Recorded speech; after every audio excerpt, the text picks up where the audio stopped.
Bonjour, vous écoutez Manager en chemin et aujourd'hui je vous invite à me suivre dans l'épisode 2, Explorer son management.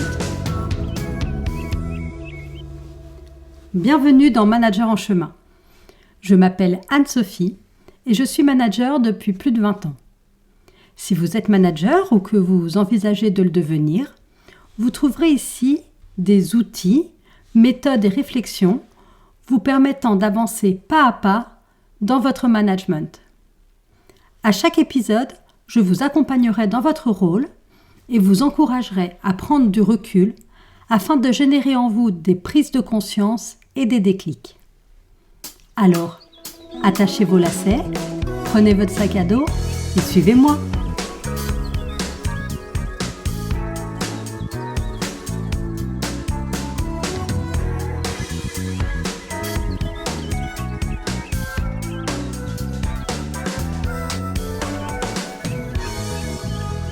Bonjour, bonsoir. Dans ce deuxième numéro de Manager en chemin, je vous propose aujourd'hui d'explorer votre management. Alors, pourquoi est-ce important d'explorer son management ? L'exploration du management permet de mieux se connaître en tant que manager et d'être plus serein et en accord avec soi-même. Un manager qui se connaît bien est conscient de ses compétences, de ses valeurs, de ses traits de personnalité, mais aussi de ses limites et de ses besoins.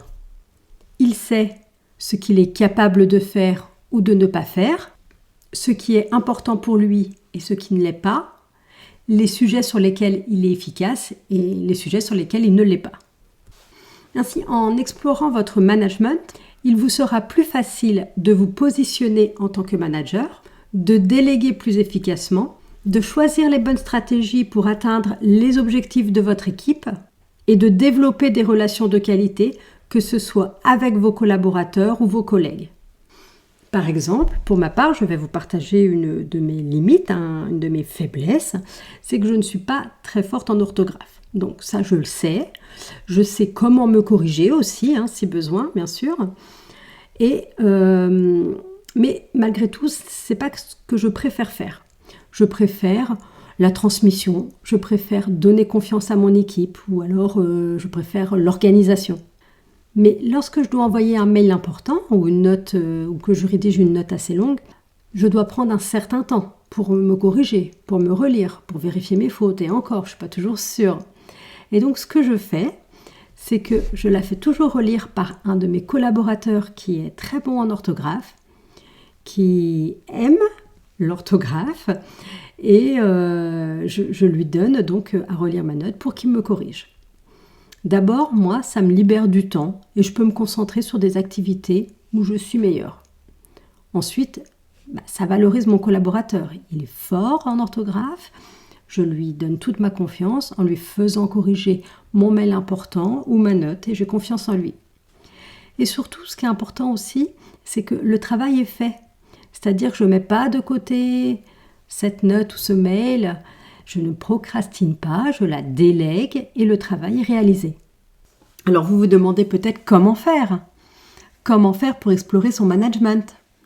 Eh bien, il faut s'interroger sur ses compétences d'abord, connaître celles pour lesquelles vous êtes naturellement doué et celles qui vous demandent des efforts. Il faut également réfléchir à ses valeurs en tant que manager.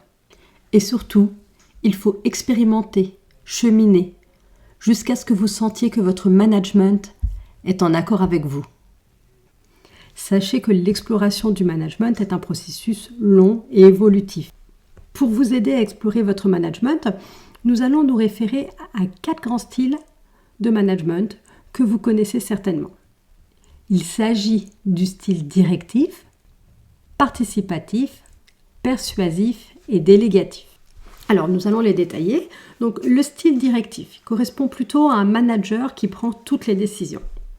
Le manager donne des instructions très précises, il impose l'organisation. Par exemple, il conduit son équipe sur un sentier bien balisé. Il indique précisément la route à suivre. Cela peut correspondre à certains collaborateurs qui ont besoin de cadres, mais pas à tous. Les principales compétences du manager directif sont la prise de décision, la communication efficace, la gestion du stress et la motivation des équipes. À l'opposé, le style participatif concerne des managers prenant des décisions en collaboration avec leur équipe. Dans le style participatif, le choix se fait collectivement. Le manager travaille avec son équipe pour définir le chemin à suivre. Là encore, ce style de management peut être adapté à certains collaborateurs, mais pas à tous. Les compétences du manager ayant un style participatif sont l'animation, telle que l'animation de réunion, l'écoute, la prise en compte des besoins de l'équipe et la motivation. Ensuite, le style persuasif, quant à lui, est plus axé sur l'influence positive du manager envers ses collaborateurs. Il les pousse à se dépasser. Ici, c'est comme en randonnée, lorsque l'on marche avec des personnes qui ne sont pas très motivées et qu'on les encourage en créant un climat positif, en les valorisant, afin de leur permettre de croire en leurs capacités. Les principales compétences du manager ayant un style persuasif sont la capacité à convaincre, l'écoute, la capacité à créer une relation de confiance et la motivation des équipes. Enfin, le style délégatif, qui, comme son nom l'indique, correspond au manager qui délègue, donne une grande autonomie à ses collaborateurs. Il laisse le choix dans la manière d'atteindre les objectifs. Par exemple, il propose un point de rendez-vous, mais laisse son équipe maître de la façon d'arriver du point A au point B. Ce style convient plutôt à des collaborateurs expérimentés ou en demande d'autonomie dans leur travail. Ses principales compétences sont la délégation, la facilité à donner du feedback, la création d'un environnement de travail favorable et l'autonomie. J'imagine que maintenant vous y voyez plus clair dans votre style naturel, mais ce qu'il est important de retenir, c'est que le style le plus efficace dépend de la situation, des objectifs, des compétences de vos collaborateurs et bien sûr de votre propre personnalité. Une fois que j'ai dit ça, vous pouvez peut-être vous demander, ok, mais comment faire ? Comment faire pour mieux me connaître ? Eh bien, pour commencer, il faut identifier vos forces et vos faiblesses. Je ferai un épisode spécial sur les valeurs, donc nous allons en rester à nos forces et nos faiblesses, ou on peut dire faiblesse ou point d'amélioration, mais moi je pense qu'il n'y a pas de mal à dire faiblesse. Pour vous aider, je vous propose un petit exercice que nous appellerons l'exploration de mon management. Alors comme je le vous proposais dans le premier épisode, l'idéal serait que vous ayez un petit carnet pour noter les exercices que je vous propose. Vous pourrez au fil des mois, voire des années, apprécier votre évolution, le chemin parcouru. Donc vous prenez votre carnet ou vos notes de téléphone ou même vous pouvez m'envoyer un mail et vous notez la date et la question suivante. Quelles sont mes forces et quelles sont mes faiblesses ? Vous pouvez faire 2 colonnes et lister les premières compétences qui vous viennent à l'esprit. Mais n'hésitez pas à laisser de la place. L'idée, c'est d'alimenter ces colonnes en fonction des situations de votre quotidien.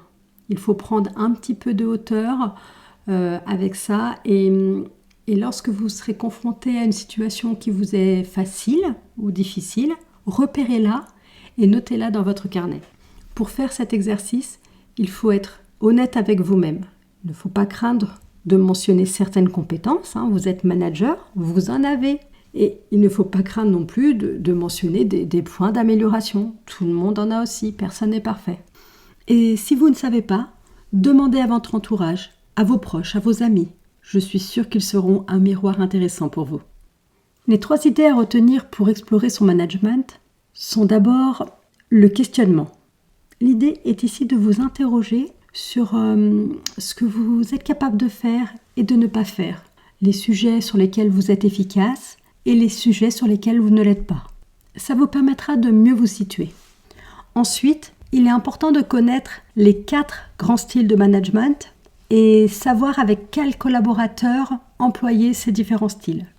Et surtout, il est important de connaître votre style instinctif.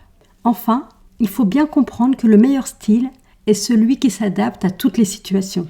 Le style de management est comme un chemin à emprunter. Il y aura des collaborateurs qui seront plus efficaces sur un chemin bien balisé et d'autres qui arriveront à destination en empruntant des chemins de traverse. L'important, c'est de rester flexible. Vous verrez, ça deviendra naturel avec l'expérience. Votre management s'étoffera et sera en accord avec votre personnalité. Et pour finir, je vous rappelle la question d'aujourd'hui. En tant que manager, quelles sont mes forces et quelles sont mes faiblesses ?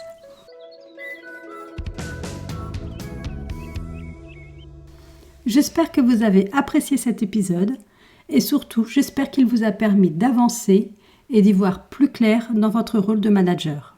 Si c'est le cas, parlez-en autour de vous et laissez-moi un avis 5 étoiles sur votre plateforme d'écoute. Vous pouvez aussi vous abonner pour être notifié des prochains épisodes. À bientôt!